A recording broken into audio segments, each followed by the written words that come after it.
Hello friends, आज question answer session में हम उठाने जा रहे हैं एक बहुत ही इम्पोर्टेंट सवाल जो प्रतीक जी ने हमसे पूछा है।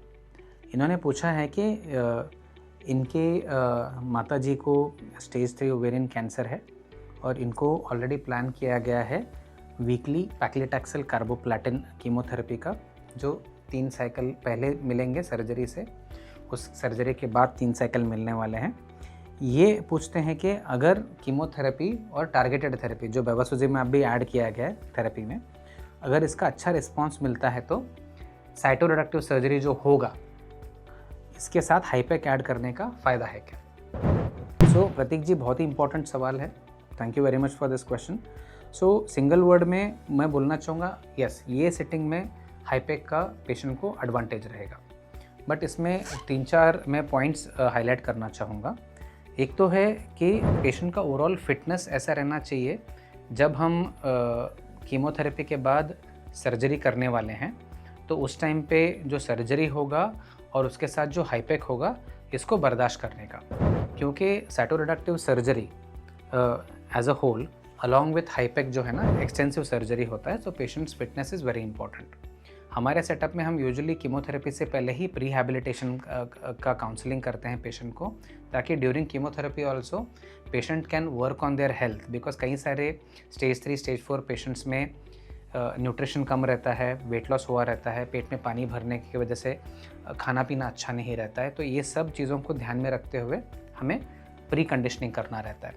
तो high protein diet, adequate calories, exercise, breathing exercises, ये सब रूटीन में लेके आना है, ताकि कीमो के साथ साथ ये सेहत बनेगा। तो जब सर्जरी की बात आएगी, 3 साइकिल कीमो के बाद जो सर्जरी होगा, उस टाइम पे patient will be in good condition. So that is point number 1। Point number 2 है, ये हाईपेक तक पहुंचने के लिए या साइटोरेडक्टिव सर्जरी तक पहुंचने के लिए हमें कीमोथेरेपी से अच्छा रिस्पांस मिलना चाहिए, जैसे कि CA-125 कम होना चाहिए, इसके साथ पेट का पानी सूखना चाहिए, पेशेंट को ओवरऑल अच्छा महसूस होना चाहिए और सीटी स्कैन पे भी कुछ रिस्पांस हमें दिखना चाहिए। तो मिनिमम हमें स्टेबल डिजीज़ तो चाहिए रहेगा इस डायरेक्शन में जाने के लिए। उसके बाद बात आती है सर्जरी की। तो हमने 3 साइकिल कीमो दिया है, टारगेटेड भी दिया, इसके बाद हम उसके बाद हम सर्जरी के लिए सोच रहे हैं। तो सर्जरी में गोल यही रहता है कि हम सारा जो मैक्रोस्कोपिक जो आँखों को दिखने वाला बीमारी है वो पूरा निकलना चाहिए, जिसका मतलब है CC0 या CC1 क्लियरेंस। मतलब जो रेसिडुअल डिजीज़ रह रहा है, बीमारी जो छूट रहा है, बहुत ही कम लेवल का रहना चाहिए या ना के बराबर रहना चाहिए, तभी जाके हाईपेक ऐड करने का इसमें फ़ायदा होता है। अगेन, एक्सटेंसिव सर्जरी होने का चांस ज़्यादा रहता है, तो सर्जरी अच्छे से करना भी बहुत इंपॉर्टेंट है। और जो हाईपेक का डिसीजन है, कई बार सर्जरी के दौरान करना पड़ सकता है। अगर पेशेंट हीमोडायनेमिकली अनस्टेबल है, बहुत ज़्यादा ब्लड लॉस हो गया, तो हाईपेक क्वेश्चनेबल हो जाता है उस सिचुएशन में, तो हमें ये भी ध्यान में रखना है। इसके साथ ही साथ, क्योंकि हम ओवेरियन कैंसर में जब हाईपेक की बात करते हैं तो हम सिस्प्लैटिन हाईपेक यूज़ करते हैं, तो पेशेंट का किडनी का कंडीशन भी अच्छा रहना इसमें ज़रूरी है।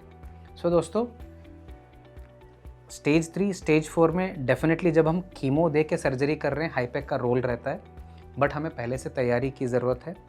इसके साथ साथ अच्छा रिस्पांस मिलना चाहिए कीमोथेरेपी को, अच्छा सर्जरी होना चाहिए, तभी जाके हम हाईपेक तक पहुंचते हैं। अभी 2018 में एक बहुत ही इंपॉर्टेंट पेपर पब्लिश हुआ था, डॉक्टर वैंड्रियल ने पब्लिश किया था New England Journal of Medicine में।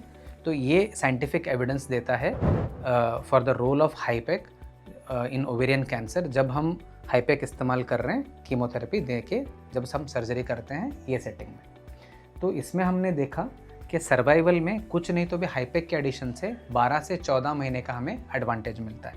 इसके साथ ही साथ डिजीज़ कंट्रोल भी अराउंड 4 to 5 मंथ्स का हमें एडिशनल मिलता है।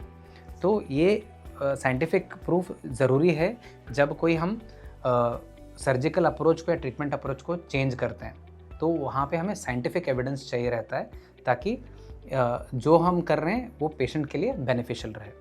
सो Pratik ji, thank you for the question. I hope कि मैंने आपने जो सवाल पूछा था उसको मैंने सही तरीके से एड्रेस किया। और उसके साथों साथ मैंने एविडेंस भी ऐड किया है ताकि आपको डिसीजन लेने में और क्लैरिटी मिले।